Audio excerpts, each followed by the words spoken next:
सत्कर्म का जो प्रभाव है, सत्कर्म वो भी है कि हम किसी को रोता हुआ ना देखें, हम किसी को दुखी ना देखें, हम किसी को तकलीफ में, हम किसी को कष्ट में ना देखें।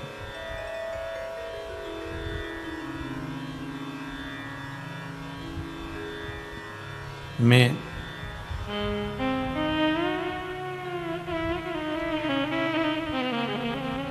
2 घंटे भगवान की माला जपता हूँ, मैं 4 घंटे भगवान के मंदिर में बैठता हूँ, मैं प्रतिदिन भगवान की आराधना में डूबा रहता हूँ। ये सत्कर्म ही है क्या? आप अगर माला जप रहे हो, आप अगर मंदिर जा रहे हो, आप अगर पुण्य कर रहे हो, कुछ भगवत भजन कर रहे हो, तो अपने पूर्व के पाप कर्म को थोड़ा थोड़ा काट रहे हो।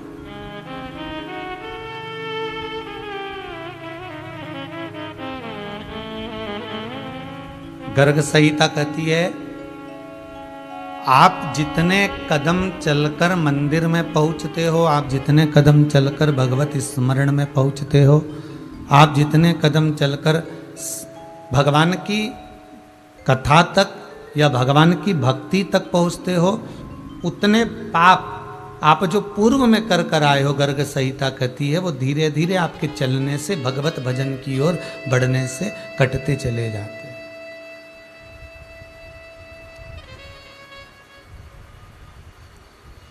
आपका वो पाप कट रहा है।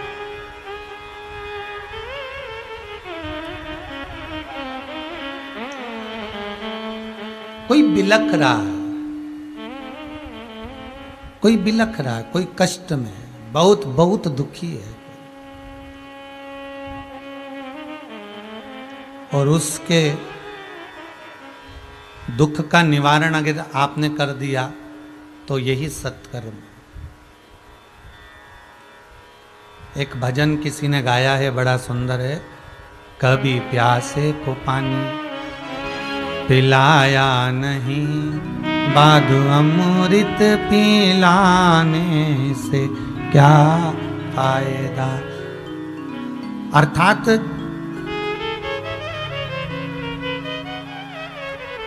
जब उसको जल की जरूरत है, जब उसको पानी की जरूरत है, जब उसको भोजन की जरूरत है, तब हम उसको भोजन नहीं दे पाए, जब हम उसको जल नहीं प्रदान कर पाए।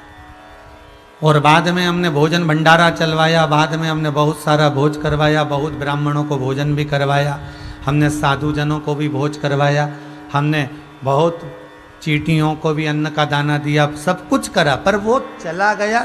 तब वो जीवित था और उसको जरूरत थी, तब हम दे नहीं पाए।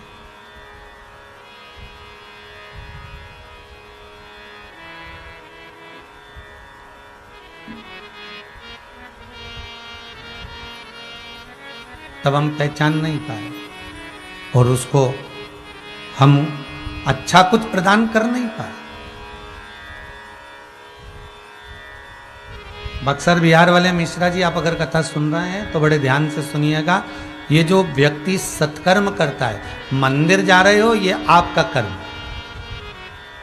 माला जप रहे हो, ये आपका कर्म, अगरबत्ती लगा रहे हो, ये आपका कर्म है।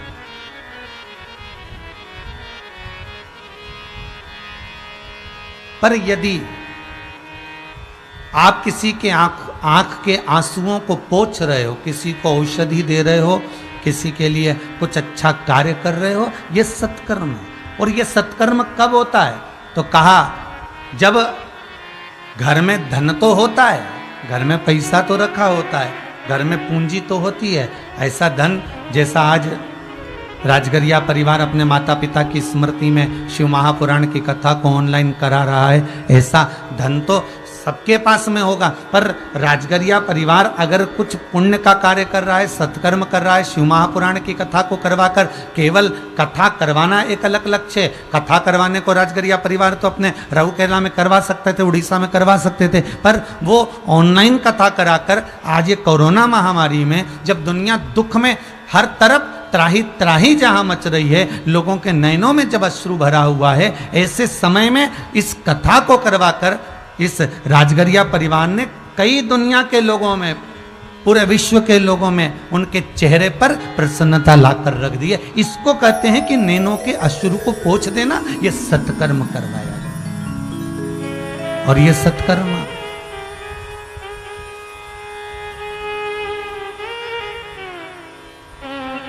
जब होता है तो हमारे पूर्वजों की कृपा, माता पिता की कृपा, घर के बुजुर्गों की कृपा और उस पूर्ण परम ब्रह्म परमात्मा की कृपा होती है, तब जाकर यह सत्कर्म हो पाता है।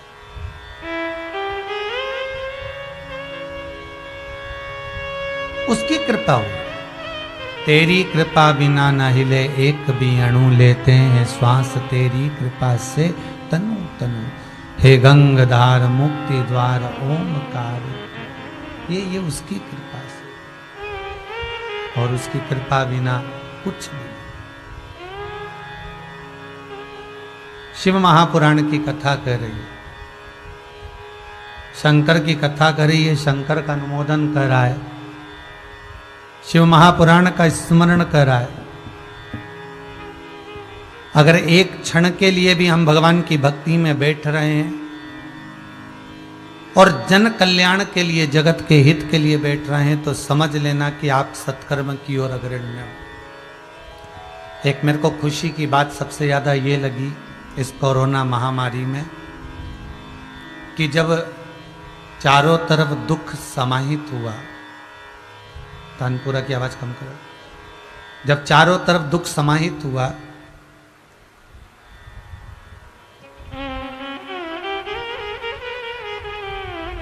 इस वायरस ने त्राही त्राही मचाई, तो हर जगह के जितने भी, चाहे जिस धर्म का व्यक्ति, चाहे जिस वर्ण का व्यक्ति, प्रत्येक धर्म वाले ने, प्रत्येक वर्ण वाले ने भगवान को पुकारा जरूर है कि प्रभु अब बहुत हो गया, अब थोड़ा ये जगत के लोगों को श्वास प्रदान कर दीजिए, सांस दे दीजिए, थोड़ी सी श्वास दे दीजिए, बहुत हो गया।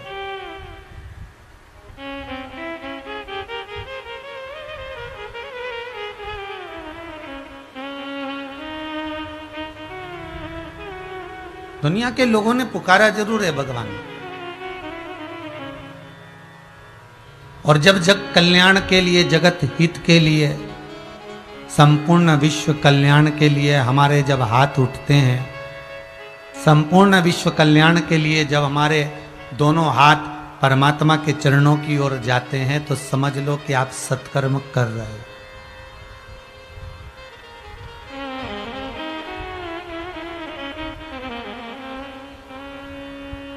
बहुत छोटी सी बात है, समझ जाएं तो अच्छा है। प्रतिदिन जब तक ये वायरस समाप्त नहीं होता, कोरोना महामारी समाप्त नहीं होती, प्रतिदिन आपके घर में जो मंदिर है, देवालय है, पूजन स्थल है, ठाकुर जी बैठ रहे हो, चाहे राम जी बैठ रहे हो, चाहे देवी जी बैठ रही हो, चाहे शंकर जी बैठ रहे हो, जो भी आपके यहाँ विराजमान हैं, उनके चरणों में जाकर 2 मिनट के लिए ओम अक्षर का नाद करना, या श्री शिवाय नमस्तुभ्यम बोल लेना, या भगवान शंकर से विनती करना, सर्व जगत हित के लिए, संपूर्ण विश्व कल्याण के लिए।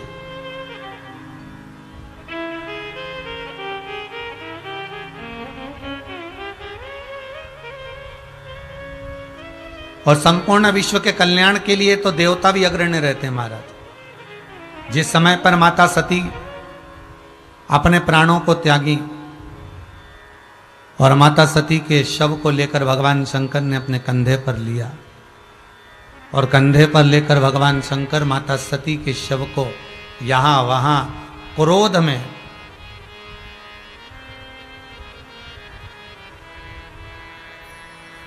घूमने लगे, तब स्वयं भगवान विष्णु सम्मुख में आकर खड़े हो गए, और भगवान विष्णु ने देखा कि सती के शव को लेकर भगवान भूत अधिपति भूतनाथ भगवान शंकर, कैलाशी अविनाशी शिव क्रोध में लाल होकर जहां तहां भ्रमण कर रहे हैं। सुदर्शन चक्र को उठाकर, जो चक्र भगवान शंकर ने भगवान विष्णु को दिया था, वही चक्र से भगवान विष्णु स्वयं माता सती के शरीर के टुकड़े कर रहे।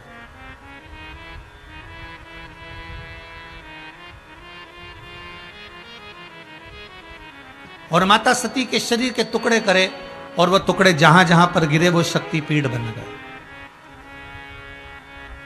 तो भगवान ब्रह्मदेव ने, भगवान ब्रह्मा ने भगवान विष्णु से जाकर, भगवान नारायण से जाकर एक प्रश्न किया। भगवान विष्णु से पूछा, प्रभु ये बताओ कि आपने ये गलत काम नहीं किया क्या, कि माता सती के टुकड़े कर दिए आपने? आपने मां जगतजननी जगदम्बा माता सती के शरीर के टुकड़े करे हैं, दाक्षायणी के शरीर के टुकड़े करे हैं, ये अच्छी बात नहीं है, ये श्रेष्ठता नहीं है आपकी। भगवान विष्णु कहते हैं, अगर जग कल्याण के लिए, जगत हित के लिए, जग कल्याण के लिए मैंने यह सब किया, और जग कल्याण के लिए अगर थोड़ा सा दुख सहन करना भी पड़ जाए तो सहन करूं।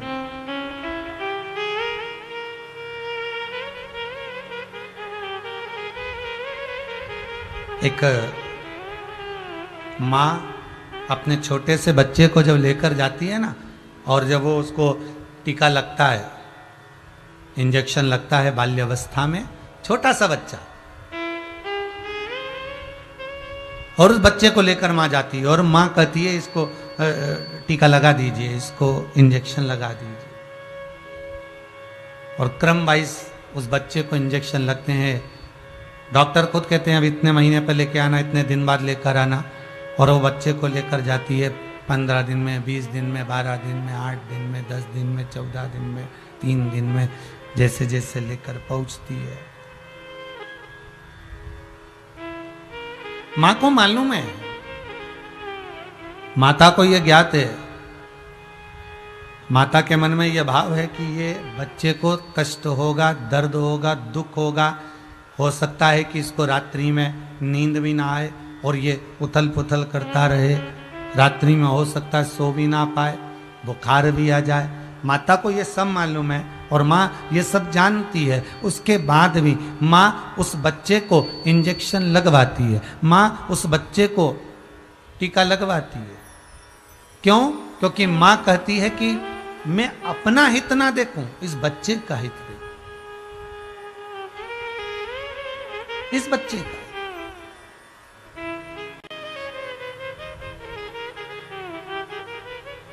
थोड़ा लगेगा जरूर। आज अगर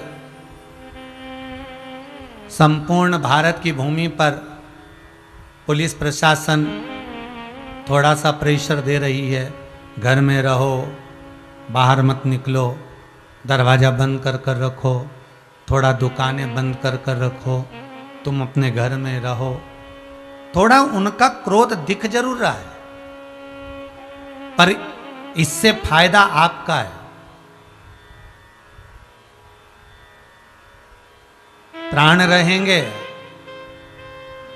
तो दुकान पर बैठ भी जाओगे, प्राण रहेंगे तो 4 फैक्ट्रियां भी लगा लोगे, शरीर रहेगा, प्राण रहेंगे तो परिवार में गाड़ी और बंगले का सुख भोग भी लोगे।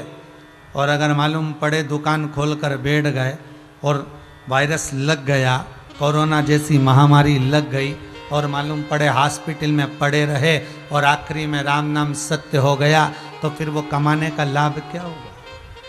थोड़ा कष्ट जरूर होगा, होगा थोड़ा कष्ट।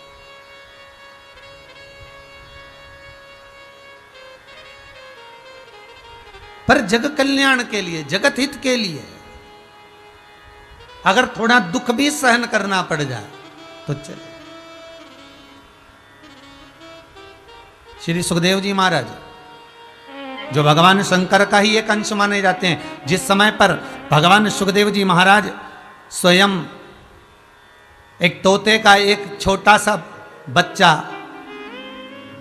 जिस समय पर भगवान अमर गुफा में शंकर भगवान माता पार्वती को अमर कथा श्रवण करा रहे हैं और एक कौटर में एक तोती बैठी है और कथा सुनाने के समय पर भगवान शंकर मां पार्वती से कहते हैं, पार्वती कथा मैं तुझे श्रवण करा रहा हूं, तो सुनने बैठी के है यहाँ पर एक बात मैं तुझसे कहना चाहूंगा कि ये त्रिशूल ले और इस त्रिशूल को लेकर चारों तरफ घूम कर आ जा, जिस कथा को मैं तुझे श्रवण कराऊं वो कथा कोई दूसरा ना सुने। पार्वती त्रिशूल लेकर जाती है, चारों तरफ घूम कर आती है, सबको भगा कर आ जाती है और पार्वती मैया कथा को सुनने के लिए बैठ जाती है। शंकर भगवान कथा कहना प्रारंभ कर देते, पार्वती कथा सुनना प्रारंभ कर देती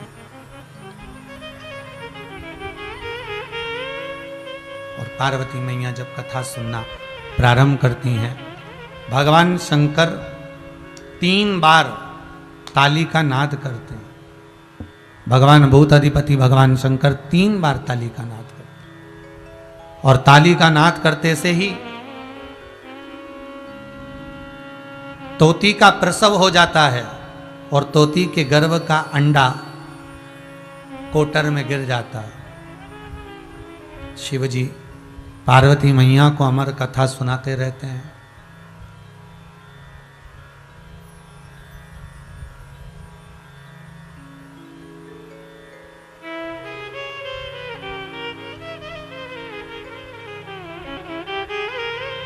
और ये वही अमर कथा है जो भगवान शंकर बड़े भाव से अपने हृदय चित्त में धारण कर रखे थे। पार्वती मैया श्रवण करती है, पर कुछ देर बाद माता पार्वती के नैनों में निंद्रा समाहित हो जाती है, मां सो जाती है। कल एक कथा में विराम पर एक छोटा सा भजन की लाइन गाई थी कि पाप करंता हसे ये मनवा, जाप करंता रोवे, पाप करंता हसे ये मनवा, जाप करंता रोवे, काम क्रोध में निस दिन जागे, कथा कीर्तन सो, ऐसी फूटी गई तकदीर, कहो ना कैसे तारो।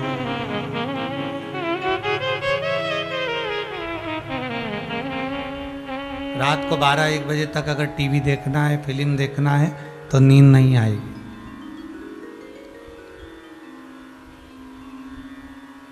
बारह 1-1 बजे तक नाटक देखना है, फिल्म देखना है, सीरियल देखना है तो नींद नहीं आएगी। और मालूम पड़े किसी ने ले जाकर तुमको सुंदरकांड के पाठ में बिठा दिया, क्योंकि ज्यादातर जगह जगह पर सुंदरकांड का जो पाठ होता है ना वो रात को ही होता है, फ्री समय पर।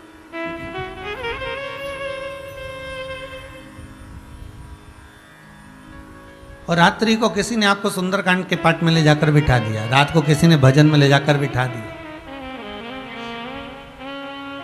अरे वो भी जाने दो, हम तो कहेंगे वो एक व्रत आता है ना हरतालिका तीज का, जो रात्रि में होता है। महाराज वैसे तुम रात्रि को 2-2 बजे तक जागते रहोगे, नींद नहीं आएगी, पर जिस दिन तुम्हारा हरतालिका तीज का व्रत है, ऐसा होता है, यूं तुम रात दोपहर के 1-1 बजे तक भूखे रह जाओ कि चल जाएगा, पर जिस दिन तुम्हारा एकादशी का व्रत है, जिस दिन तुम्हारा सोमवार का व्रत है, जिस दिन तुम्हारा मंगलवार का व्रत है, जिस दिन तुम्हारा चतुर्थी का व्रत है, जिस दिन तुम्हारा पंचमी छठ का तीज का व्रत है, उस दिन तुम्हें सुबह से बस उठते से चाय पीते से भूख लगना प्रारंभ हो जाएगी। ये है।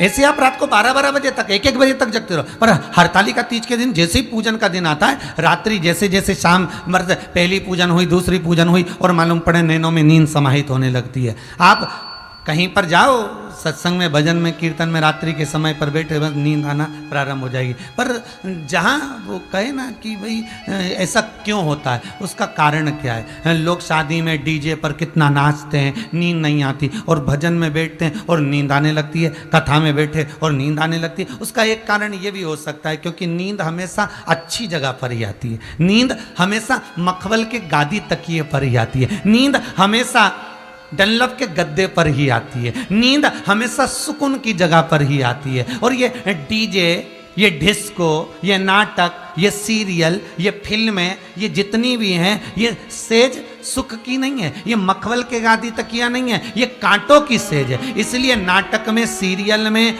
डिस्को में, पार्टी में, शादियों में नींद नहीं आएगी, पर सत्संग में, भजन में, कीर्तन में, स्मरण में, नामावली में नींद आएगी, क्योंकि वो मखमल की सेज हो जाती है, वो भगवान की गोद हो जाती है। और भगवान की गोद में जब मनुष्य बैठता है तो उसको आनंद की अनुभूति हो जाती है।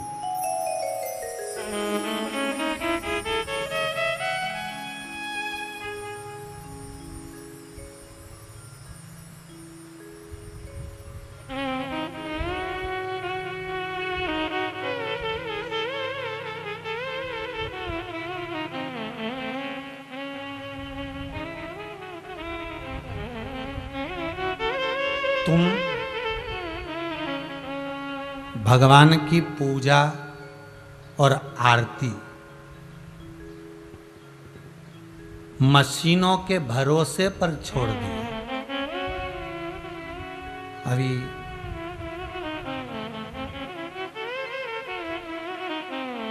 इससे पहले प्रतापगढ़ कथा थी और प्रतापगढ़ के पहले दुर्गापुर कथा थी।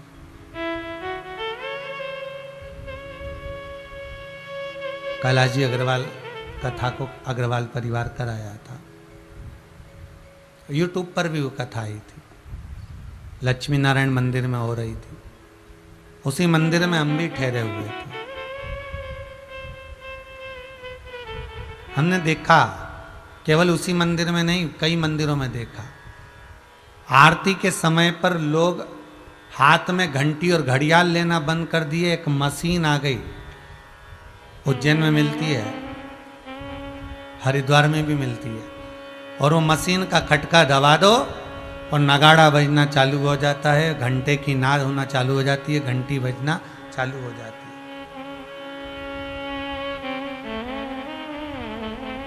विचार करिए जरा, हमने आरती और पूजन को मशीनों के बल पर छोड़ दिया, इसलिए उस परमपिता परमात्मा ने भी तुमको वेंटिलेटर के बल पर छोड़ दिया।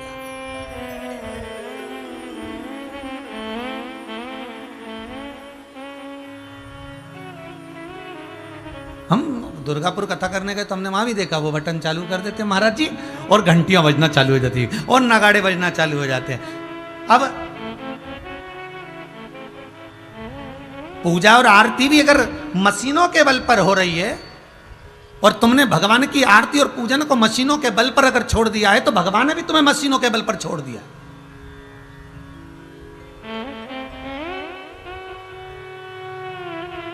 और भगवान भी कह रहा है छोड़ दे इसको वेंटिलेटर पर, मशीनों के। इसने मेरी पूजन को, मेरी आरती को, मेरे भजन को, मेरे कीर्तन को, मेरे नाम स्मरण को, मेरी भक्ति को केवल मशीन का एक ठिकाना बना रखा है।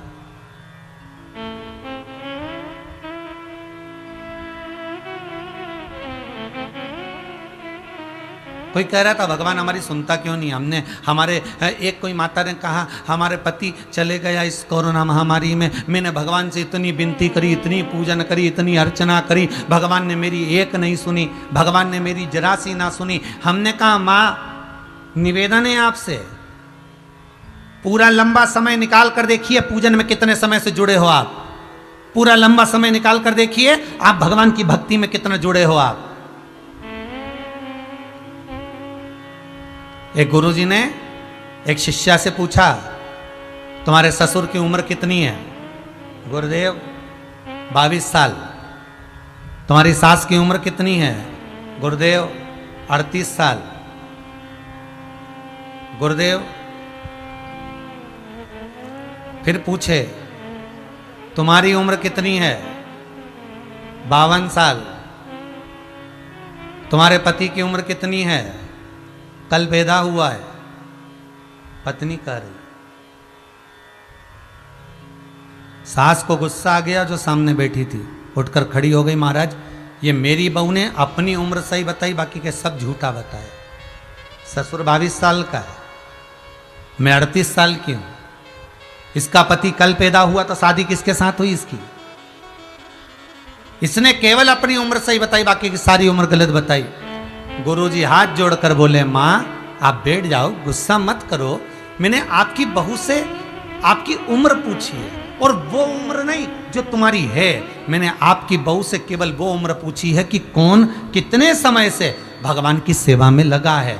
ससुर भले 80 साल का हो गया पर 22 साल से भगवान की पूजन कर रहा है। सास भले 70 साल की हो गई पर 38 साल से भगवान का भजन कर रही है। पति भले 60 साल का हो गया पर कल से भगवान की सेवा में लगा, इसलिए कल से ही पैदा हुआ। हमारी सही उम्र का अंदाजा हमें कहे कहां? 2 अगरबत्ती को लगा देना तुम पूजन समझते हो, अगरबत्ती को लगा देना पूजन समझते हो, भगवान के सामने दिया जला देना पूजन समझते हो, भगवान के मंदिर में जाकर 1 लोटा पानी चढ़ा देना पूजन समझते हो, भगवान के मंदिर में जाकर बेलपत्र चढ़ा देना, धतूरा चढ़ा देना पूजन समझते हो। ये पूजन नहीं है। भगवान के मंदिर में जाकर एक क्षण बैठकर उस परमात्मा से दिल की बात कह देना। भले तुम कुछ दिया लगाओ ना लगाओ, अगरबत्ती लगाओ ना लगाओ, तुम भगवान पर जल चढ़ाओ ना चढ़ाओ, बेलपत्री चढ़ाओ ना चढ़ाओ, पर मंदिर में जाकर, अर्थात मंदिर नहीं भी गए हो, अपने ही घर में रहकर अपने हृदय को साफ कर लेना, निर्मल कर लेना, और किसी के प्रति भेदभाव नहीं रखना, किसी के लिए अपशब्द नहीं कहना, किसी के लिए ताना नहीं देना, किसी के लिए गाली नहीं देना, किसी के लिए आड़ा टेढ़ा ना कहना। यह पूजन से बढ़कर भी पूजन है साहब। फिर तो तुम्हारी कथा और वो शिशुपाल की कथा में क्या अंतर है? वो शिशुपाल भगवान के सामने खड़ा है और भगवान कह रहे हैं, दाऊ दादा ये मेरी बुआ का लड़का है, इसको समझा दो, ये गालियों पर गालियां दे रहा है, सहन नहीं करूंगा मैं, इसको कह दो आप, ये मेरी बुआ का लड़का है। अब शिशुपाल बुआ का लड़का है, भगवान के सामने खड़ा है, भगवान के सम्मुख में खड़ा है, उसके बाद भी भगवान उसके प्राणों को हर लिए, उसकी गालियां पूर्ण होने पर। उसका कारण क्या था? जब बुआ का बेटा था तो भगवान को मारना नहीं था।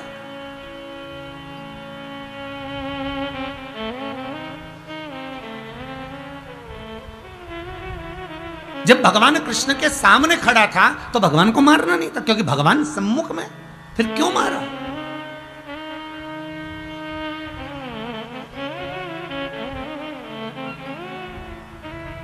क्यों मारा? किस लिए?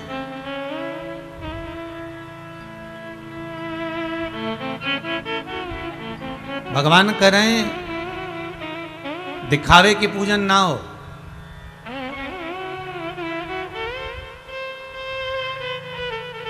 भोजन में झूठे किए हुए हाथ को पानी से धोया जा सकता है,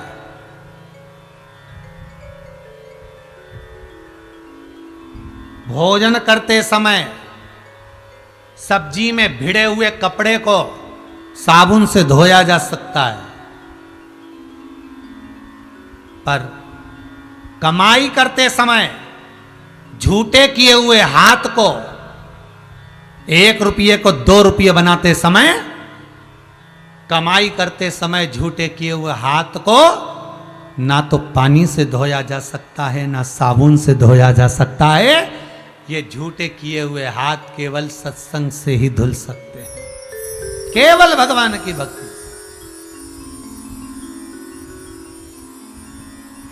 और फिर वही वाली बात याद कर लीजिए, धन होगा तो चोरों की नजर जरूर होगी, सुंदरता होगी तो लुच्चों की नजर जरूर होगी, और अगर हृदय में शंकर की भक्ति होगी तो उस महादेव की नजर तुम पर जरूर होगी, ये पक्का है। उस नजर को आपके ऊपर रखना। तो हमें कपड़े कैसे पहने उससे मतलब नहीं रखना, हमें वस्त्र कैसे पहने उससे मतलब नहीं रखना, हमें भीतर से साफ होना, हमें अंदर से साफ होना, हमें भीतर से निर्मल होना।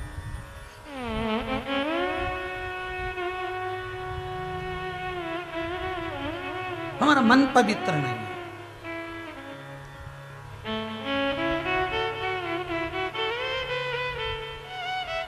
हमारा मन पवित्र है।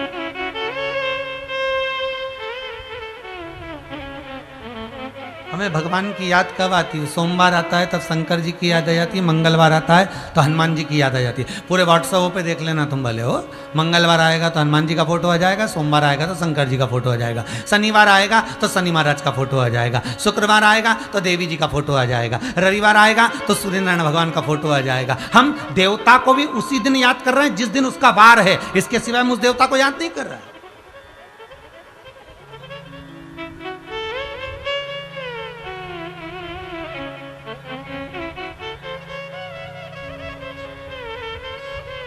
हमने देवताओं को भी वार के बारे में बांट लिया है। सोमवार है, शंकर जी को याद कर लो, आज सोमवार है, मैं शंकर जी के मंदिर जाऊंगी, आज सोमवार है, मैं शंकर की आराधना करूंगी, आज सोमवार है, मैं शिव का स्मरण करूंगी। करो। अगर भक्ति प्रबल है, भाव निर्मल है, तो भगवान का दर्शन भी सम्मुख में है।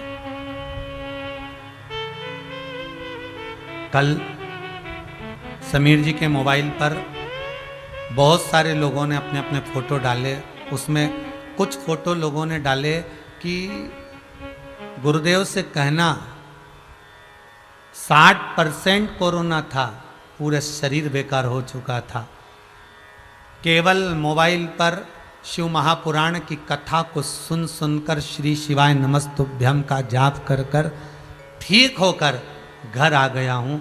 गुरु जी को कहना, फोटो तक भेजा उस व्यक्ति ने। अगर आस्था चैनल वालों के पास में है वो फोटो तो दिखाइएगा। उन लोगों ने अपने फोटो भेजे हैं कि हम भगवान शंकर की मात्र कथा का रसस्वादन कर कर, शंकर का अनुमोदन कर कर, शिव महापुराण का स्मरण कर कर हम वापिस लौट कर आ गए। शंकर की रुचि अर्थात शिव महापुराण की कथा फिर कहती है कि दिखावे से शंकर को मत रिझाओ। भगवान को दिखावा प्रिय नहीं है। आप किस कलर के कपड़े पहने हो, कौन से कपड़े पहने हो, भगवान को उससे मतलब नहीं है। कपड़ा बदलने से परमात्मा नहीं मिलता, कलेजा बदलने से भगवान मिल जाता। आप कपड़े कब तक बदलोगे साहब? कपड़ा तो उस लंकाधिपति रावण ने भी बदला था, संत का चोला पहन लिया था, और ऐसा चोला उस संत का पहना और रावण सीता को हर कर चले गया कि वो संत का चोला आज भी कुंभ के मेले में सबसे पहले धोया जाता है तो भी साफ नहीं हो पाता। कपड़े बदलने से क्या होगा? इस चित्त वृत्ति को बदलना, इस मन को बदलना, इस भाव को बदलना।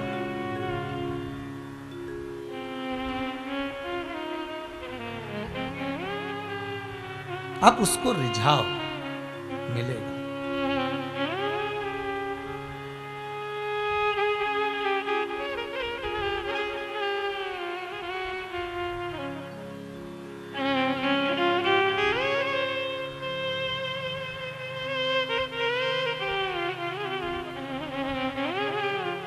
महाराज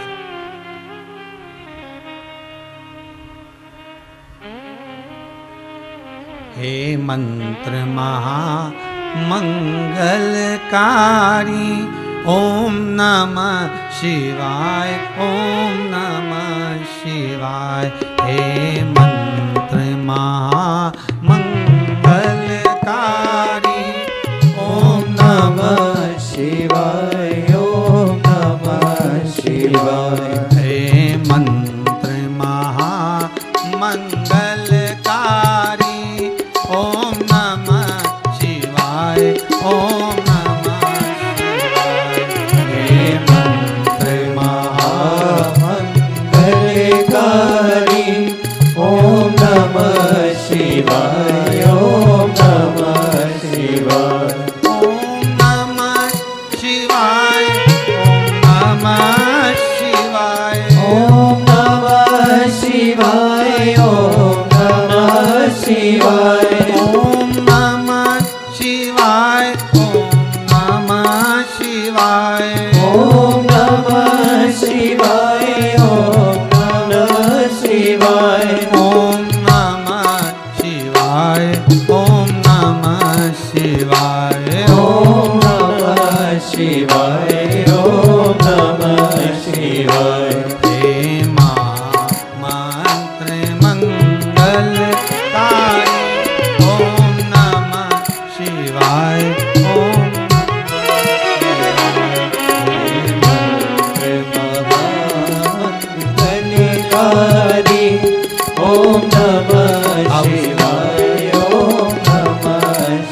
शिवाय।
जिस मंत्र को जपा श्री राम ने, वह मंत्र है ओम नमः शिवाय। वह मंत्र है ओम नमः शिवाय। हे मंत्र महामंगलकारी ओम नमः शिवाय। ओम नमः शिवाय। हे मंत्र महामंगलकारी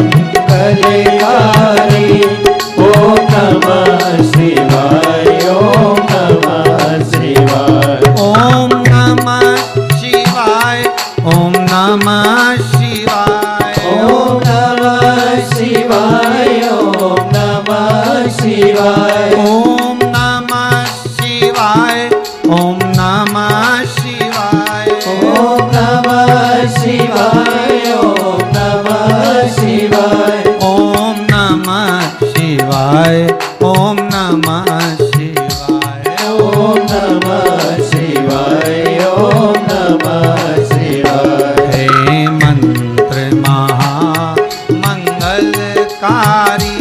ओम नमः शिवाय। ओम नमः शिवाय। हे मंत्र महामंगलकारी ओम नमः शिवाय।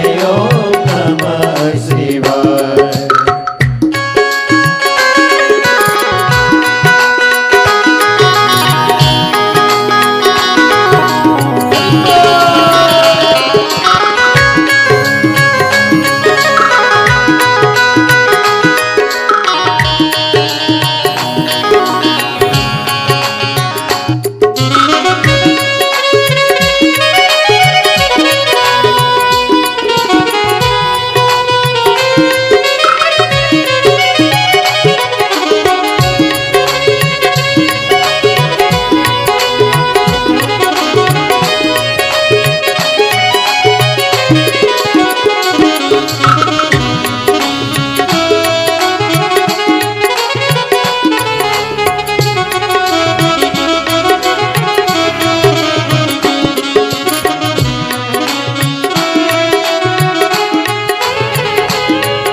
ओम नमः शिवाय। ओम नमः शिवाय। ओम नमः शिवाय।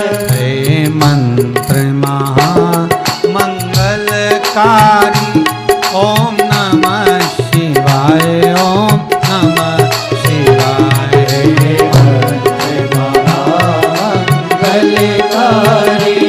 ओम नमः शिवाय। ओम नमः शिवाय। ओम नमः शिवाय। ओम नमः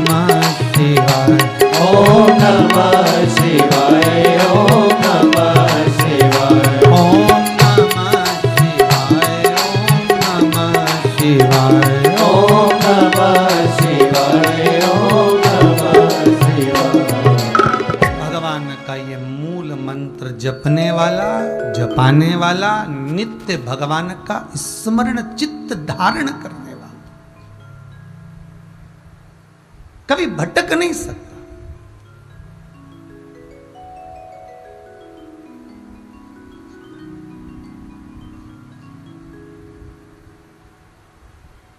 हाँ, इतना जरूर है, तोते के बच्चे ने कथा सुनी, व्यास जी के घर में गया, बेटिका के गर्भ से जन्म लिए, शुकदेव नाम पड़ गया।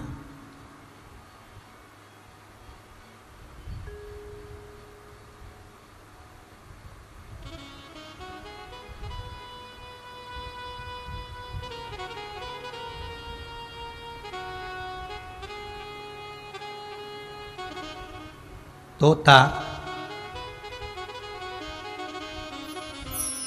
आप लोग कभी मिट्ठू को, तोता को देखना, नीम पर बैठेगा, आम पर बैठेगा, बड़ा चतुर होता है,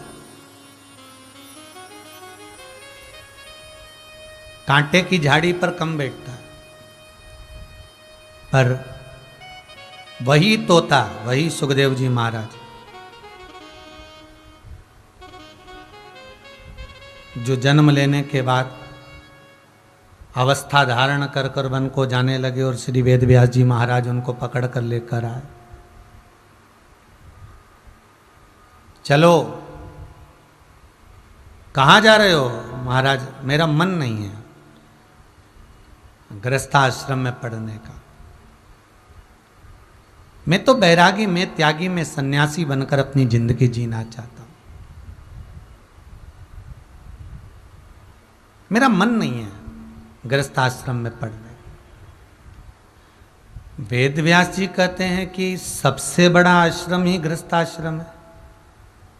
सबसे बड़ा आश्रम कौन सा? गृहस्थाश्रम। घर के अंदर रहो और गृहस्थाश्रम में रहकर अगर मुख से भगवान का नाम निकल गया तो आनंद की अनुभूति हो गई।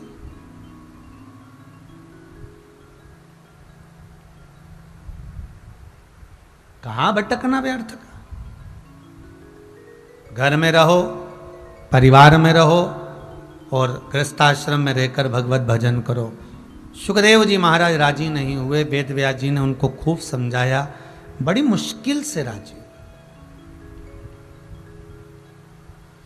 बड़ी मुश्किल से। और राजी हो भी गए तो मन में आया कि मैं घर में रहूं, गृहस्थाश्रम में जीऊं, अनुमोदन किसका करूं? देखिएगा, जिन शंकर के मुख से श्री सुखदेव जी महाराज ने कथा का रस स्वादन श्रवण किया हो, शिव के मुख से जब कथा को सुना हो, तो वो सुखदेव जी महाराज भगवान शंकर की वाणी को श्रवण करने के बाद सुख तो हृदय में वैसे ही समाहित हो गया, तो फिर भटके का? फिर एक बार मन में आ गया सुखदेव जी के मन में कि अब मैं गृहस्थाश्रम में नहीं पढ़ना चाहता। फिर वेद व्यास जी ने उनको राजा जनक जी के घर पर भेजा। देवी भागवत में लिखा है, और देवी भागवत में लिखा कि राजा जनक के यहाँ भेजा गया, और जनक जी महाराज के यहाँ पर जब सुखदेव जी महाराज गए और जाकर दरवाजे पर खड़े होकर कहा, कह दो श्री वेद व्यास जी महाराज के पुत्र महाज्ञानी श्री सुखदेव जी महाराज आए। जनक जी निकल कर बाहर नहीं आए, जनक जी निकल कर बाहर नहीं आए, क्योंकि उनको लगा अहंकार के शब्द जब निकलते हैं तब तक भगवान का मिलना बड़ा कठिन हो जाता है। अहंकार के शब्द जब छूट जाते हैं तब परमात्मा मिलता जरूर है। अहंकार के शब्द गए और भगवान मिले। ये जो उठा पटक है ना, आप लोग ध्यान दिए होंगे, शादी में गए होंगे आप लोग, कोई कोई गया है? आप लोग जितने लोग टीवी पर कथा सुन रहे हो, जितने लोग मोबाइल पर कथा सुन रहे हो, फेसबुक यूट्यूब पर कथा सुन रहे हो, चाहे स्वयं राजगरिया परिवार हो, कभी आपके घर में फंक्शन हुआ होगा, कभी आपके घर में शादी ब्याह हुआ होगा, या जितने लोग कथा सुन रहे हैं आप भी कभी कहीं शादी में, ब्याह में, फंक्शन में, पार्टी में कहीं गए होगे, तो आपने पता करा होगा कि इतने सारे बर्तन वो हलवाई ने लिख दिए। हलवाई ने कितने बर्तन लिखे? ढेर सारे बर्तन लिख दिए। 4 भगोने बड़े वाले, उससे छोटा भगोना 6, उससे छोटा भगोना 8, फिर परात, फिर ट्रे, फिर डोरी, भट्टा, कढ़ाई, तेल की कढ़ाई अलग, घी की कढ़ाई अलग, चाशनी की कढ़ाई अलग, कितना सामान, डस्टबिन, सब कुछ लिखा, प्लेट भी लिखा, चम्मच भी लिखी, सब लिखा। फिर घर के लोग आए और घर के लोगों ने आकर देखा कि साहब इसमें, पूछ लिया घर के लोगों ने, इसमें क्या रखोगे? तो कि इसमें नुक्ती रखेंगे। अच्छा। इसमें क्या रखोगे? इसमें पूड़ी रखेंगे। अच्छा। इसमें क्या रखोगे? तो इसमें सब्जी रखेंगे। इतने भगोने। हाँ। फिर इसमें क्या रखोगे? इसमें कचरा रखेंगे। इसमें क्या रखोगे? इसमें पूड़ी का आटा उसनेंगे। अच्छा। इसमें क्या रखोगे? तो इसमें हम पूड़ी बना बना कर इसमें पटकेंगे। अच्छा। फिर एक इतना लंबा डंडा, ऐसा, ये माइक का डंडा दिख रहा, ऐसा एक लंबा डंडा, और उसमें एक ऐसा चपटा सा ऐसा पलटा, उसको कहते पलटा या खोचा। अब तुम्हारे यहाँ जो भी बोलते हो भाई, जितने लोग तुम लोग कथा सुन रहे हो ना, तुम्हारे यहाँ जो बोलते हो, अब तुम्हारे यहाँ क्या बोलते होंगे हमको नहीं मालूम है। और एक लंबा सा डंडा और उसमें ऐसा लगा हुआ, उसको हमारे यहाँ पलटा कहते हैं, खोचा कहते हैं, वो पड़ा हुआ था। तो हलवाई ने, फिर एक व्यक्ति ने पूछा, ये क्या है? तो क्या यही तो काम का है, ये क्या काम आता है? तो क्या बस यही काम आता है कि जब सब्जी पकती है, चावल बनाया जाता है, दाल बनाई जाती है, सब्जी बनाई जाती है, तो इससे उस सब्जी को पलट दिया जाता है। हलवाई ने कहा सबसे ज़्यादा काम का यही है, जितनी ये बड़े बड़े भगोने काम के नहीं, उतना वो पलटा काम का है, उतना वो खोचा काम का है। बस वो खोचा पलटने का काम करता है, और वो ही खोचा मेरे शंकर के हाथ में रखा हुआ है, वो ही खोचा, वो ही पलटा। और मेरे भोलेनाथ जी ने देख लिया, जब भगोने में सब्जी बनती है, और सब्जी बनते बनते दाल सब्जी जब ऊपर जब आ जाती है और भुदक भुदक करने लगती है, तो इतने में हलवाई दौड़ के आता है और पलटा उठाकर ऊपर का नीचे, नीचे का ऊपर कर देता है। तो जो भुदक भुदक कर रहा होता है वो नीचे चले जाता है, और नीचे जाता है तो जलने लगता है, जलने लगता है, भगवान को पुकारने लगता है, और भगवान को पुकारे मतलब फिर हलवाई आया और वो खोचा लगाया, और खोचा लगाया तो फिर ऊपर आ गया। बस भगवान भी यही करता है, जब व्यक्ति अहंकार में फुदक फुदक करने लगता है, जब व्यक्ति अहंकार में उचकने लगता है, जब व्यक्ति अभिमान में फूल जाता है, मेरी फैक्ट्री, मेरा घर, मेरी जमीन, मेरी जायदाद, मेरा गाड़ी, मेरा बंगला, मेरे बच्चे, मेरी फैक्ट्री, अरे मैं 4 चांद लगा दूंगा, मेरी गाड़ी, मेरा बंगला। और जब धन के अहंकार में, सत्ता के अहंकार में, अभिमत्ता में जब व्यक्ति भगोने में फुदकने लगता है, पृथ्वी पर फुदकने लगता है, तो भगवान भी अपने पलड़े से, अपने उस खोचे से माल को पलट देता है। और वो पलटा ये कोरोना महामारी में। अब घर में धन जरूर है, पर वो धन भी किसी काम का नहीं, भगवान के आगे हाथ जोड़कर बैठा है, सही कर दो, अब कोई नहीं कर सकता। अब वो अटैची भरा हुआ पैसा काम आएगा क्या? अब वो सामान काम आएगा क्या? अब वो गाड़ी और बंगला काम आएगा क्या? कुछ नहीं, सारा धरा की धरा रह गया। हाँ, इतना जरूर काम आएगा, जो भगवान का भजन किया है, जो शिव महापुराण की कथा का रसस्वादन श्रवण करा है, जो शंकर की कथा का रस तत्व ग्रहण करा है, वो शंकर की कथा काम आ जाएगी, ये पक्का है, ये पक्का। वो पलट देता है।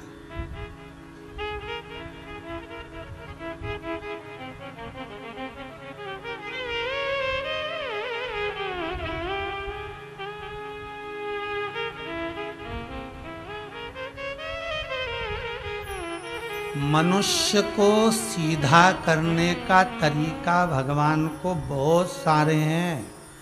भगवान के पास में बहुत सारे तरीके हैं। कभी भूकंप ला देता है, कभी बाढ़ ला देता है, कभी त्रासदी ला देता है, कभी हिला देता है, कभी सूखा। उसके पास में ढेर सारे तरीके हैं। अपने पास में कोई तरीका नहीं, एक ही तरीका है कि भगवान की भक्ति करो, स्मरण करो, उसके भजन में डूबे रहो। और उसने जन्म दिया है तो पेट वो भरेगा, बस उसके विश्वास पर जीते रहो। तो भगवान भी कहता है कि तू चिंता मत करना, जन्म मैंने दिया है, पैदा हुआ तो माता के स्तनों में दूध मैंने दिया, पेट मैंने भरा, तो मरने के बाद भी कफन भी मैं ही दूंगा, अग्नि भी मैं ही दूंगा।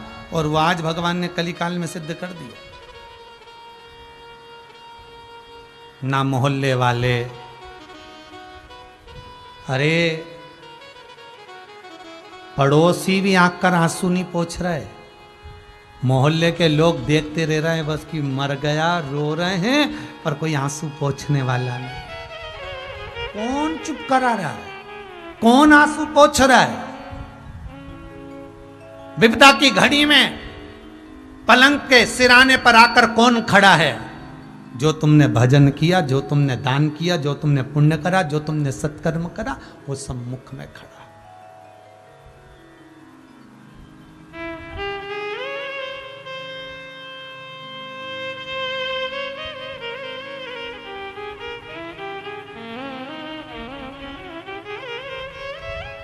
आज हमारे सुपुत्र राघव जी कह रहे थे, पापा एक वो भजन है ना अपना, भजन करो भरी जवानी में, बुढ़ापा किसने देखा है। आज वो भजन गाना, हमने कहा बेटा वो भजन भी अब फेल हो गया, अब वो भजन भी फेल हो गया कि भजन करो भरी जवानी में, बुढ़ापा किसने देखा। 2021 में देखा कि बुढ़े तो फिर भी ठीक है, जवान निपटे जा रहे हैं, अब कौन सा भजन लाओगे? अब उस भजन को थोड़ा सा बदल कर भजन करो हर श्वास में, हर श्वास में, प्रत्येक श्वास में शिव रटो, वृथा जन्म मत खोए, ना जाने इस श्वास का फिर आवन होए ना होए। अब वो श्वास आएगी ना आएगी भरोसा ही नहीं है। भजन भी गया, तेरा पल पल बीता जाए, मुख से जप ले नमः शिवाय। बस अब तो भगवत भजन हर पल हर घड़ी हर क्षण हर श्वास में भगवान को रोज धन्यवाद दो, प्रतिदिन।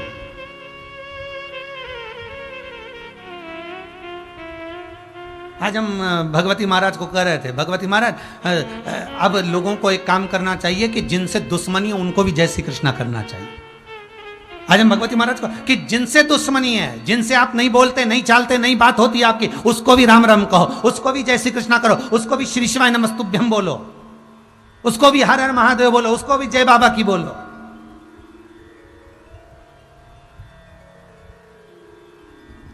क्योंकि ये समय अब दुश्मनी निभाने का नहीं, अब प्रेम बांटने का है। और प्रेम बांटने के लिए तुम्हें कहीं जाने की जरूरत नहीं, तुम अपने घर पर रहो, तुम अपने घर में रहो और घर में रहकर अपने जिससे दुश्मनी भी हो गई ना उसको फोन लगा कर कह दो, तुम चिंता मत करना, हम बैठे हैं, बिल्कुल टेंशन मत लेना, भगवत भजन करो। आस्था चैनल पर कथा आ रही है 2 बजे से 5 बजे तक, सीवर वाला महाराज बाचरिया है, कथा सुनो, टेंशन नहीं लीजिएगा।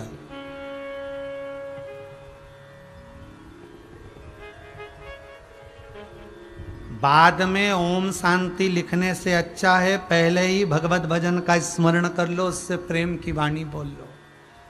एक बार फोन लगा कर कह दो चिंता ना करना, उसका विल पावर मजबूत कर दो। अभी शंकर बैठा है, देवाधिदेव महादेव बैठा है, बैकुंठ के देवता हैं भगवान विष्णु, ब्रह्मलोक के देवता हैं भगवान ब्रह्मा, मृत्यु लोक का देव है अधिदेव महादेव, उसको पूछ लो। एक एक कंकर में शंकर है, कंकर में भी शंकर है। प्रतापगढ़ की कथा में कहा था, मान लो बीमारी हो भी गई और दवाई भी खा रहे हो तो पहले शंकर जी को दिखा देना, भोलेनाथ आपका प्रसाद पाकर इसको अमृत बना देना, शिव जी को दिखाकर उस दवाई को खाना तो वो अमृत भी हो जाएगा। हमारे यहाँ एक नियम है, सत्यनारायण भगवान के लिए आटा सेक कर पंजेरी बनाते हैं, पंचामृत बनाते हैं। आप प्रैक्टिकल करके देखना है, छोटा सा, कहीं श्योर वाला महाराज झूठ तो नहीं कह रहा, थोड़ा सा प्रैक्टिकल करना। जैसे सत्यनारायण जी की पंजेरी बनाते हो, पंचामृत बनाते हो, दूध दही शहद घी मिलाकर, तो एक कटोरा पंचामृत पंजेरी सीरा सत्यनारायण जी के सामने रख दो और एक कटोरी बना के फ्रिज के ऊपर रख दो, वो पंचामृत वो पंजेरी, और दोनों को खाकर देखना। सत्यनारायण भगवान की कथा के बाद सत्यनारायण भगवान का प्रसाद पंचामृत खाकर देखना, और सत्यनारायण भगवान की कथा होने के बाद जो फ्रिज पर रख के आए थे उसको खाकर देखना। दोनों में स्वाद किस में आएगा?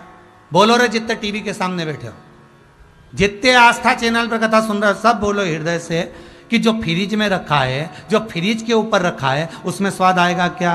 नहीं।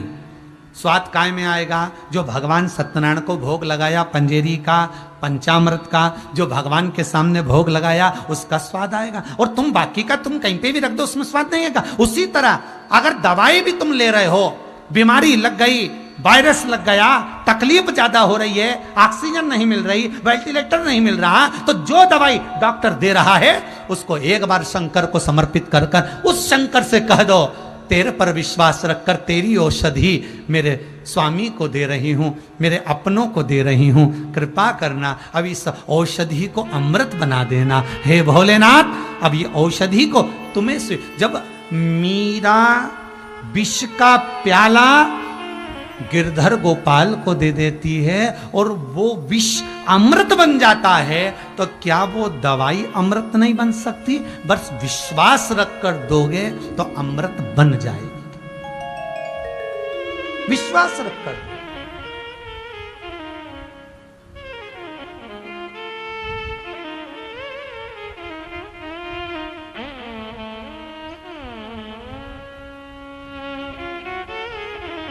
अगर विश्वास रख कर दिया है तो अमृत बनी है।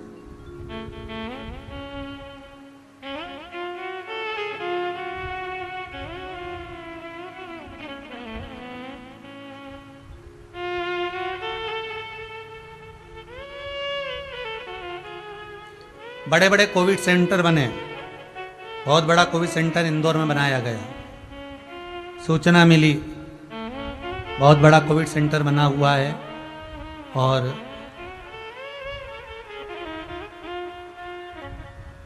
राधा स्वामी सत्संग व्यास में बना हुआ है।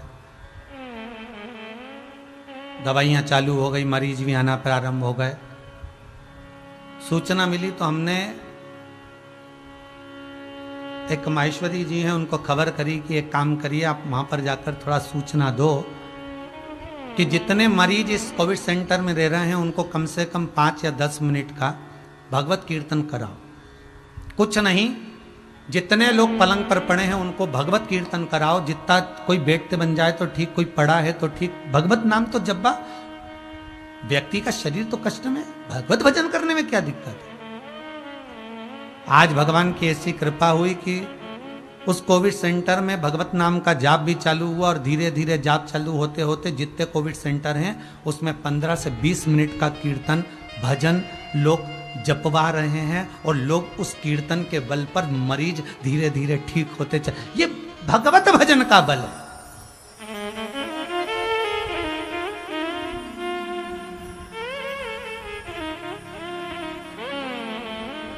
इस भजन के बल पर प्रहलाद जे, इस भजन के बल पर प्रहलाद को खोलते हुए तेल में डाल दिया तो ठंडा पानी बन गया, अग्नि में पटक दिया तो राख का ढेर बन गया, अरे पुष्प का ढेर बन गया, पानी में डाल दिया तो बचकर निकल कर आ गया। जब प्रहलाद भगवत भजन के बल से काल की मुख से निकल कर आ सकता है, ध्रुव जी महाराज काल के मुख से निकल कर आ सकते हैं,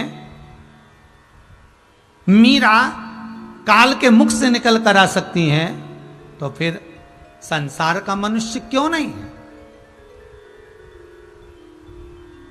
जपो हे मंत्र महा मंगलकारी। अब तो बोलो रे, आस्था पे बैठे हो, सामने सोफे पर, पलंग पर, कुर्सी पर बैठे हुए हो, आसन लगा के जमीन पर बैठे हो, जल्दी बोलो हे मंत्र महा मंगलकारी। अच्छा, आप लोग सोचते हो कि महाराज आपको कैसे मालूम कि हम कुर्सी पे बैठे, सोफे पे बैठे? अरे भाई, भाव का है कथा। यहाँ पंडाल में कोई नहीं तो कम से कम ऐसा भाव तो होना चाहिए कि आप जहां बैठकर सुन रहे हो हमारे सम्मुख में तो हो ना। ऐसा लगना चाहिए कि आप सामने हो और कथा चल रही, और आपको भी ये महसूस होना चाहिए कथा कुबेरेश्वर धाम पर नहीं, कथा आपके घर में हो रही है, आपके सम्मुख में हो रही है। हे मंत्र महा मंगलकारी,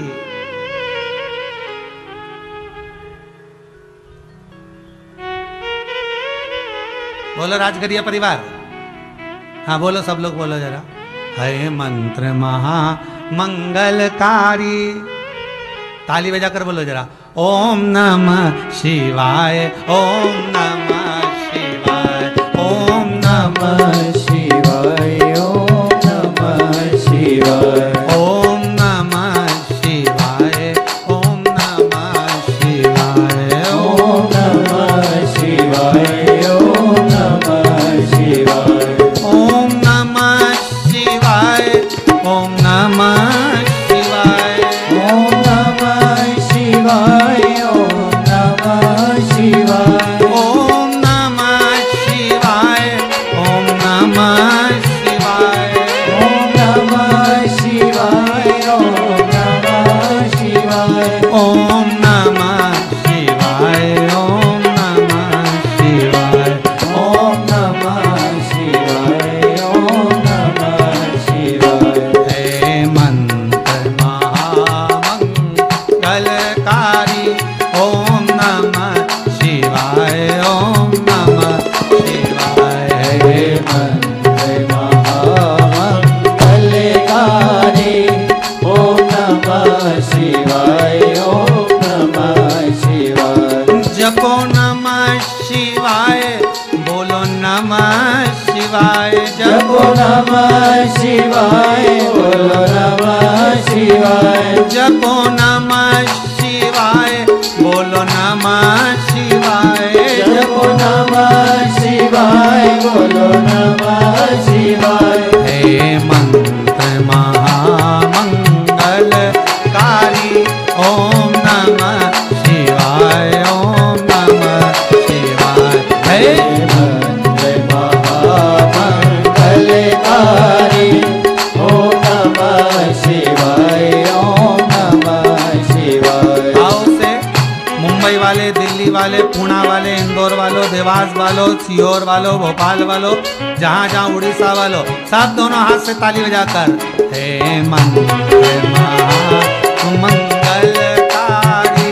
ओम नमः शिवाय, ओम नमः महामंगलकारी, ओम नमः शिवाय, ओम नमः शिवाय। खाते बोलो प्रभु का नाम जपो, खाते बोलो प्रभु का नाम जपो, आते बोलो प्रभु का नाम जपो, आते बोलो प्रभु का नाम जपो। हे मंत्र महामंगलकारी, ओम नमः शिवाय, ओम नमः शिवाय। हे मंत्र महामंगलकारी, ओम नमः शिवाय, ओम नमः शिवाय, ओम नमः शिवाय, ओम नमः शिवाय, ओम नमः शिवाय, ओम नमः शिवाय। भगवान शिव की कथा कर रही, शंकर कब पलट दे बाजी को, ये शिव के हाथ में। हम बहुत दूर ना पुकारे, हम उस शंभु को, उस शंकर को पुकारे।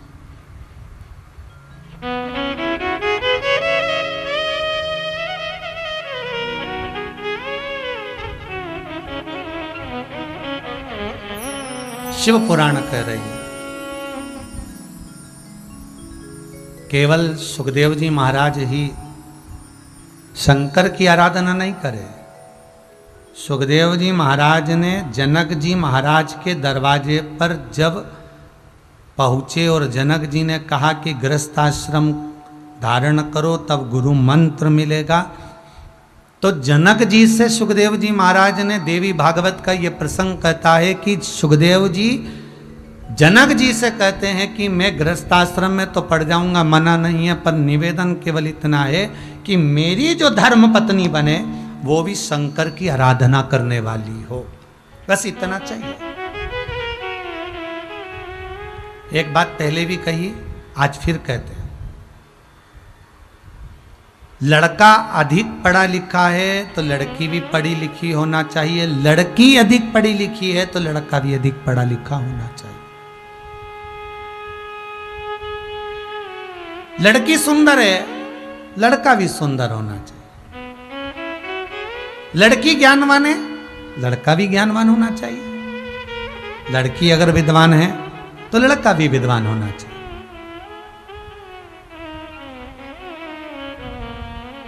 यदि इससे विपरीत आपने जोड़ी ढूंढ ली ना तो वो जोड़ी स्वस्थ नहीं रहेगी, वो जोड़ी अच्छी नहीं रहेगी।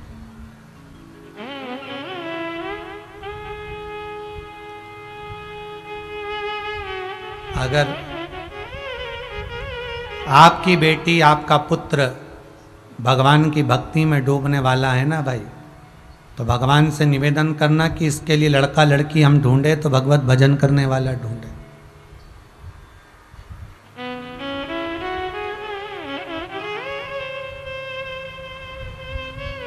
भगवत भजन करने वाला। एक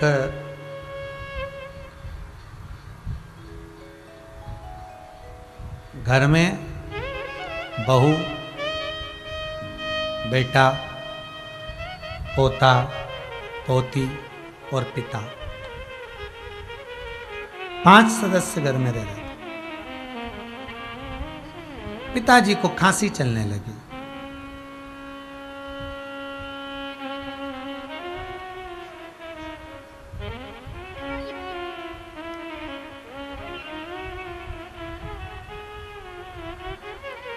बहू ने अपने पति से कहा, सुनो,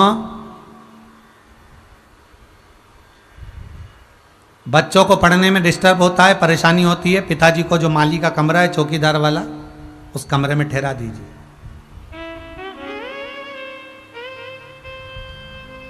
ठीक है। और अपने पिताजी को कह दो बार बार इधर ना आए। हमें घंटी लगा देते हैं, पिताजी घंटी बजा देंगे, सामान हम यहां से भेज देंगे उनको खाने पीने का। ठीक है।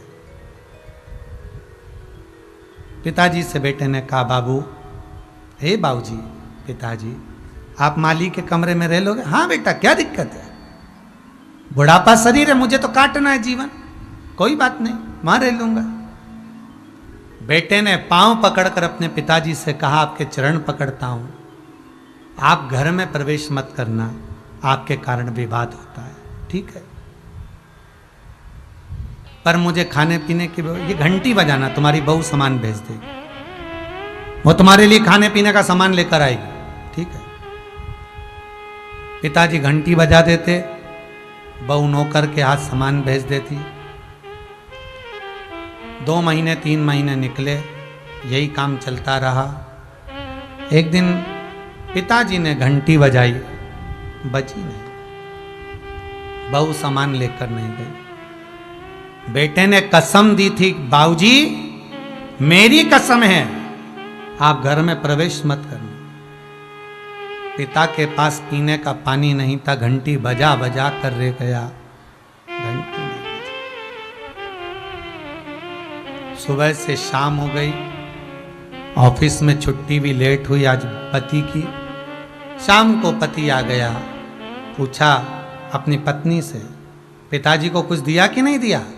उन्होंने घंटी नहीं बजाई, शायद उनके पास रखा होगा। बेटा दौड़ कर गया, बाप के कमरे में जाकर देखा तो बाप पलंग से नीचे पड़ा था। पिताजी, आपने घंटी नहीं बजाई? बाप को तो होश ही नहीं था। हिलाया, पानी का छींटा दिया, बाप उठ के बैठा, आपने घंटी नहीं बजाई? पिता कहते हैं, बेटा मैंने घंटी बजाई थी, पर मुझे लगता है कि घंटी के तार को ऊंदरा ने, चूहे ने कतर दिया, इसलिए घंटी नहीं बज रही। बेटे ने घंटी बजा कर देखी, घंटी नहीं बजी। पिता को बेटा पानी पिलाता उससे पहले बाप के प्राण छूट गए। अंतिम संस्कार किया। 10वें के पहले घर में सफाई होने लगी। 10वें दिन के पहले सफाई हो। घर में पोता पोती थे, बेटा और बेटी, छोटे छोटे से, एक 4 साल का, 5 साल का, एक छोटी सी 3 साल की। माँ काम कर रही थी, बच्चे घंटी को उठाकर जेब में रख रहे थे। बहन घंटी के तार को घड़ी बनाकर भाई की जेब में रख रही थी। मां ने पूछा, क्या कर रहे हो? क्या कर रहे हो ये? दोनों बच्चे बोले, मां घंटी के तार को और घंटी को घड़ी बनाकर जेब में रख रहे हैं। क्यों? मां ने पूछा तो बच्चे कहते हैं, मां जैसे आपने दादाजी के कमरे में घंटी लगाई थी, आपकी बहू आपके कमरे में लगाएगी, उसकी तैयारी कर कर रखी जा रही है, उसकी तैयारी करेगी। हम जैसा करेंगे वैसा हमें भोगना है।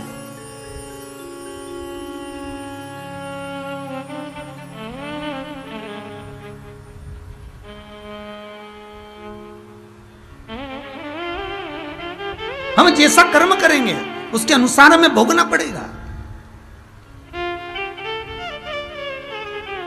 कर्म के अनुसार भोगना है। सुखदेव जी महाराज ने राजा जनक जी से कहा कि मेरी पत्नी मिले, मुझे धर्म पत्नी मिले तो ऐसी मिलना चाहिए जो शंकर की आराधना करे, शिव की उपासक हो, शंकर की आराधना करने वाली हो।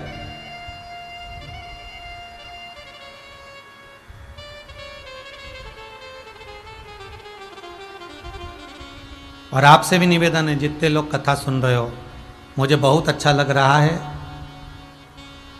राजगरिया परिवार में बहू भाभियाँ अपने अपने पतियों के साथ भाव से कथा श्रवण कर रही हैं। और कई लोगों के फोटो जो व्हाट्सएप पर आए हैं और टीवी पर चल रहे हैं, कई लोगों ने भेजे, अपनी अपनी पत्नियों के साथ बैठे कथा सुन रहे हैं। कोई बच्चे लोग बैठे हैं, भजन कर रहे हैं, बहुएं इतना आनंद से भजनों में नाच रही हैं, श्रृंगार आनंद है। ये सब जो आप लोग भाव से कर रहे हो, अच्छी खुशी की बात है कि कम से कम अगर पति धर्मात्मा है तो पत्नी भी धर्मात्मा। बेटा भगवत भजन में डूबा हुआ है तो बहू भी भगवत भजन में डूबी हुई है, साथ में बच्चे भी भगवत भजन में डूबे हुए हैं। ये बड़ी प्रसन्नता की बात है।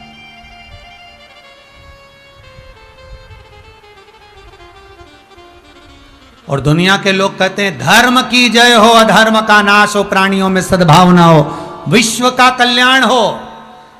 ये आस्था चैनल के माध्यम से आप जो कथा देख रहे हो, सुन रहे हो, इस आस्था चैनल के माध्यम से जो आप कथा को श्रवण कर रहे हो, इस आस्था चैनल के माध्यम से जो आप कथा का रसास्वादन कर रहे हो, टीवी चैनल पर आप पूरे जगह जगह के लोगों का जो फोटो देख रहे हो, ये दिखता है कि धर्म की जय हो।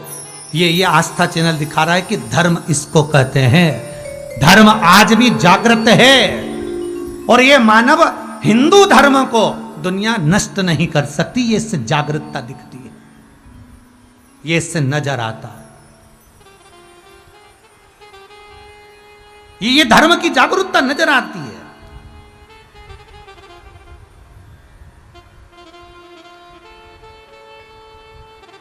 कि धर्म है क्या।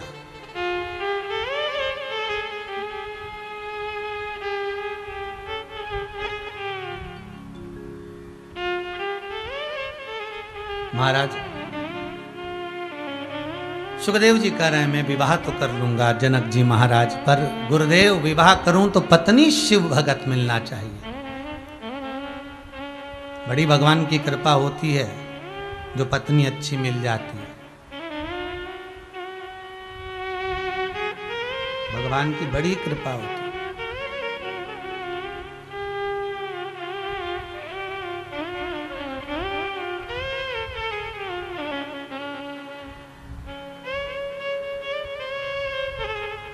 महाराज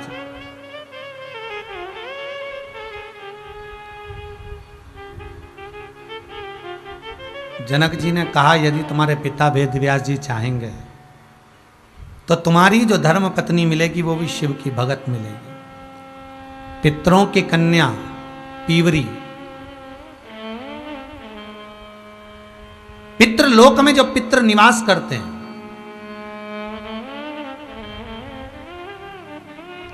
पितरों के 4 द्वार हैं, 4 श्राद्ध होते हैं, 4 नवरात्रे होते हैं। 4 पितरों के द्वार के 4 पितृलोक के 4 द्वार हैं और 4 द्वार पर 4 पितृ विराजमान होते हैं। उन पितरों की बेटी, आपको पहले भी कथा में कहा, एक पितृ की 3 बेटियां हैं, मैना, धन्या, कला। जिनके घर में पार्वती जी का जन्म हुआ, धन्या जो सुनैना बनी जिनके घर में सीता जी प्रगटी, कला कीर्ति बनी जिनके घर में राधा प्रगटी। एक पितृ की बेटी है पीवरी जो सुखदेव जी महाराज के साथ में भी है। देखिएगा जरा पितरों की बेटियां कितने अच्छे अच्छे घर में ब्याही, वो देखिएगा। एक पितृ की बेटियां ब्याही, मैना हिमालय राज से, धन्या सुनैना बनी जो ब्याही स्वयं राजा जनक के यहाँ, कला कीर्ति बनी जो वृषभानु जी के साथ में भी है, और एक पिता की पुत्री पीवरी जो श्री सुखदेव जी महाराज के साथ में भी है। और सुखदेव जी महाराज के साथ में पीवरी का विवाह तो हो गया। विवाह होने के बाद सुखदेव जी महाराज फिर वन की ओर जाने लगे तो वेद व्यास जी ने रोका, रुको जरा रुको, अपनी धर्म पत्नी आ गई तुम्हारी पत्नी, पर पहला फर्ज है गृहस्थाश्रम में रहना, परिवार में रहना और इस परिवार को आगे बढ़ाना। सुखदेव जी महाराज के घर में 4 पुत्र हुए, कृष्ण, गौरप्रभ, भूरी और देवश्रुत। सुखदेव जी महाराज के घर में एक बेटी हुई जिसका नाम था कीर्ति, जो अनु नाम के राजा के साथ में भी आई थी। कीर्ति के घर में एक बेटा हुआ जिसका नाम था ब्रह्मदत्त। अब देखिएगा जरा, सुखदेव जी महाराज के घर में 4 बेटे हुए, एक बेटी हुई।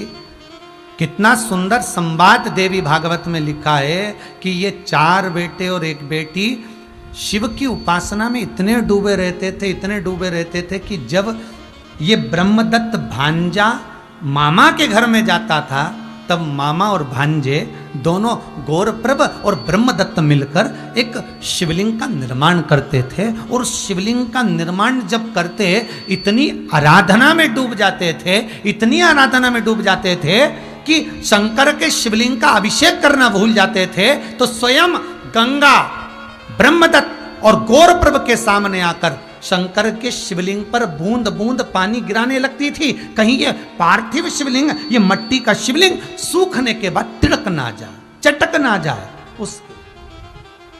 कभी कभी आपने भी प्रयास करा होगा, जितने लोग आस्था टीवी पर कथा सुन रहे हैं, फेसबुक यूट्यूब पर सुन रहे हो, आपने भी कभी शिवलिंग का निर्माण करा होगा, मट्टी का शिवलिंग बनाया होगा। बहुत देर तक अगर शिवलिंग को रख दो, पूजन नहीं करो, पानी ना चढ़ाओ, दूध दही ना चढ़ाओ, तो शिवलिंग चटक जाता है, क्योंकि मिट्टी का है। कच्ची मिट्टी का शिवलिंग तो चटकेगा, बीच में से फट जाएगा, टूट जाएगा, खंडित हो जाएगा। पर कोई अगर आपसे प्रश्न करे, बहुत ध्यान दीजिएगा महाराज, कोई आपसे प्रश्न कर ले कि वो कौन था जो पार्थिव शिवलिंग का निर्माण करता था और शिवलिंग चटकता नहीं था, बिना पूजन के भी उस शिवलिंग पर जल चढ़ता रहता था, तो आप कह सकते हो एक सुखदेव जी महाराज के पुत्र और एक सुखदेव जी महाराज की पुत्री के पुत्र ब्रह्मदत्त और गौरप्रभ, ये दोनों मामा और भांजे शंकर के शिवलिंग का निर्माण करते थे। जब निर्माण करते थे उस शिवलिंग के निर्माण में इतने डूब जाते थे, भगवान की भक्ति में इतने डूब जाते थे कि जल चढ़ाना भी सुध से निकल जाता था। तब स्वयं शंकर गंगा जी को भेजते थे कि जाओ, इन्होंने शिवलिंग का निर्माण कर दिया है तो जल की धार तुम लगाओ, और गंगा जल की धार छोड़ने के लिए आती, गंगा जल की धार छोड़।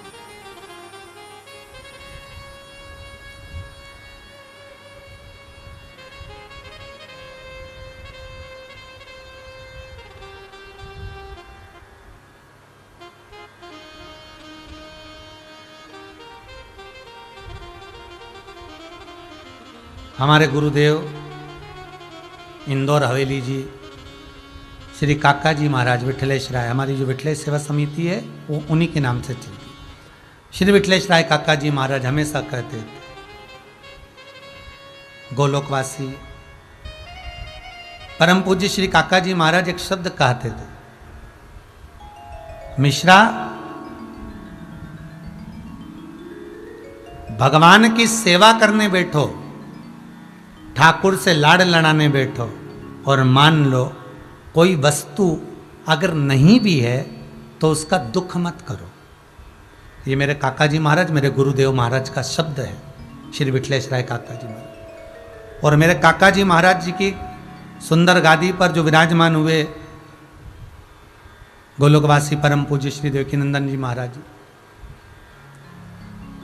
वो भी गोलोकवासी, उनके भी शब्द यही रहे।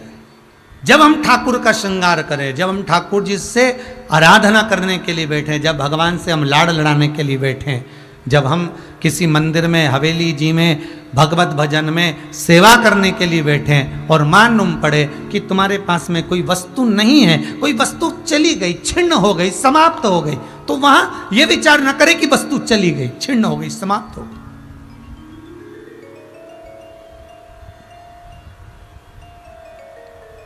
ये विचार करें कि वो वस्तु हमारे पास में है। इसी बात को हम कहेंगे, फिर कहेंगे, एक बार पहले भी कहा, ये हमारे गुरु के शब्द हैं, उसको समझिएगा। दुनिया के कई लोग कहते हैं, तुमको ज्ञान देने वाले कहते हैं थोड़ा बचा कर चलो, बुरे वक्त में काम आएगा, थोड़ा जोड़ कर चलो, बुरे वक्त में काम आएगा। घर के लोग करें थोड़ा जोड़ कर चलो, बुरे वक्त में काम आएगा, मतलब घर के लोगों को मालूम है कि तेरा बुरा वक्त जरूर आएगा। दिन भर में 24 घंटे में मुख से एक बार सरस्वती जरूर निकलती है महाराज। और जो ये कहते हैं थोड़ा बचा कर चलो, बुरे वक्त में काम आएगा, बुरे वक्त में काम आएगा, बुरे वक्त में काम आएगा, मतलब बुरा वक्त जरूर आएगा। उनसे निवेदन है ये कहना बंद करो। अगर कहना है तो इतना भगवान का भजन करो, इतना शिव का स्मरण करो कि बुरा वक्त ही काय को आएगा। आप अच्छा कर्म करते चलो, भगवत स्मरण करते चलो, नाम जाप करते चलो, भगवत स्मरण करते चलो, तो बुरा वक्त, ये थोड़ा जोड़ के चलो, बुरे वक्त में काम आएगा, थोड़ा बचा कर चलो, बुरे वक्त में काम आएगा। अब दुनिया के लोगों ने तो बहुत जोड़ भी लिया, तो ये बुरे वक्त में कौन सा काम आ गया? अटैची भरा भराया माल धरा की धरा रह गया, घर में पड़ा हुआ गाड़ी और बंगला धरा की धरा रह गया, और अच्छे अच्छे पैसे वाले भी, यहां तक कि विधायक तक भी, मंत्री तक भी, उनके पास में कौन सी कमी होगी? धन और दौलत की, सत्ता और पैसे की, गाड़ी और बंगले की। थोड़ा जोड़ कर चलो, बुरे वक्त में काम आएगा, बुरे वक्त में काम आएगा। अरे ये विचार कर चलो, भगवान का इतना भजन करते हुए चलो, शंकर का इतना अनुमोदन करते हुए चलो, शिव नाम का इतना स्मरण करते हुए चलो, शिव महापुराण का इतना भजन करते हुए चलो कि बुरा वक्त ही काय को आए। ये विचार करिए कि हमारा बुरा वक्त काय को आएगा। हमने शिव महापुराण की कथा सुनी है, हमने शंकर का भजन करा है, श्री शिवाय नमस्तुभ्यम का अखंड जाप करा है।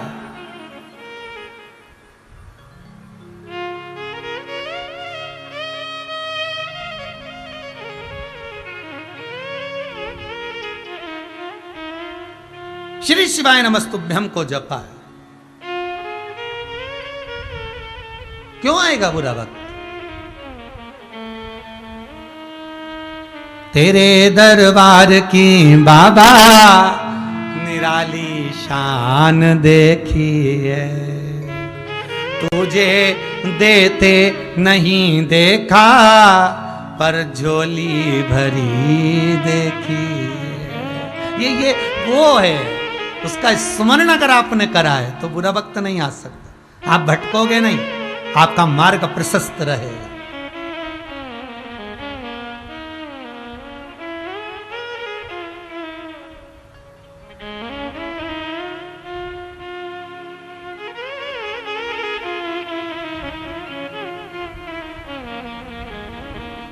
भटकोगे नहीं। महाराज गौरप्रभ ब्रह्मदत्त दोनों शिव आराधना में लगे रहते थे।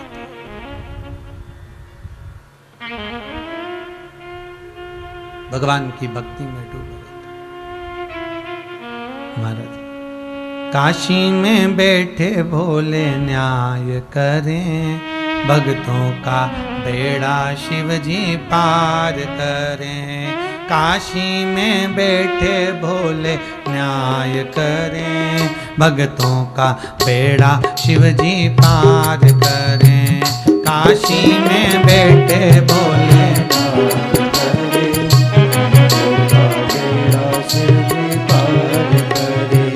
काशी में बैठे भोले न्याय करें, भक्तों का बेड़ा शिव जी पार करें। काशी में बैठे भोले न्याय करें, भक्तों का बेड़ा भोले पार करें। भाव से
काशी की गलियों में भोलेनाथ मिले, भक्तों का बेड़ा शिव जी पार करे।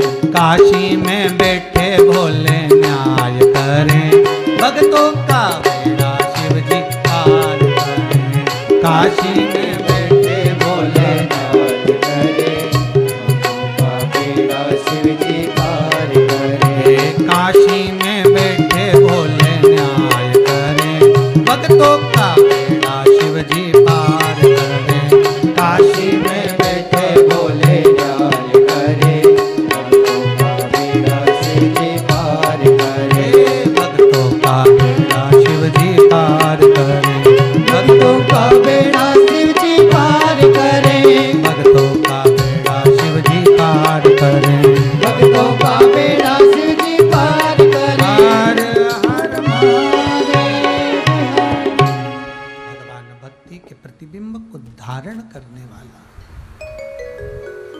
मेरा शिव ओगड़दानी त्रिकालदर्शी कैलाशी है।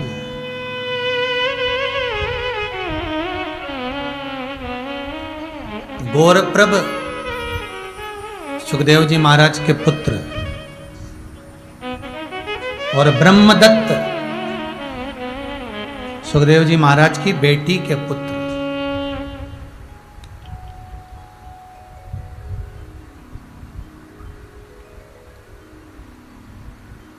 ये शंकर के बड़े उपासक हैं।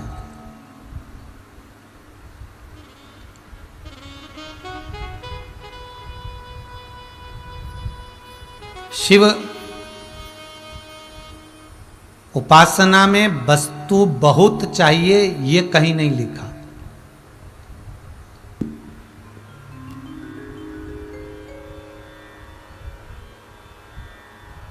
एक भक्त ने पूछा, गुरुदेव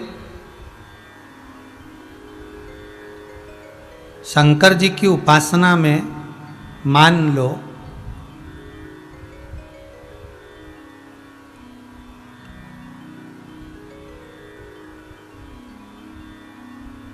हमारा मन करे कि हम शंकर को तुलसी समर्पित करें तो क्या कर सकते हैं? भाई स्कंद पुराण में, शिव महापुराण में लिखा है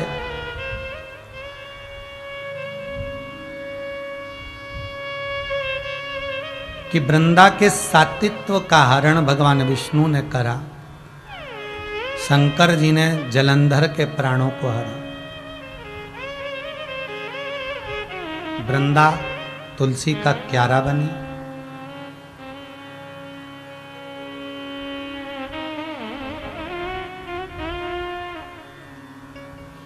तुलसी का दल शंकर पर चढ़ता है पर उसकी भी तिथि निश्चित है, वैकुंठ चतुर्दशी के दिन तुलसी का दल शिव पे चढ़ता है। कई पुराणों में आपको मिलेगा कि तुलसी समर्पित, तो वो तिथि निश्चित है। हाँ, ये जरूर होता है कि तुलसी की जो मंजरी होती है, तुलसी की जो मंजरी होती है, जो तुलसी के ऊपर लगी होती है, वो तुलसी की जो मंजरी होती है वो शंकर की सेवा में जा सकती है, वो शंकर भगवान को समर्पित हो सकती है।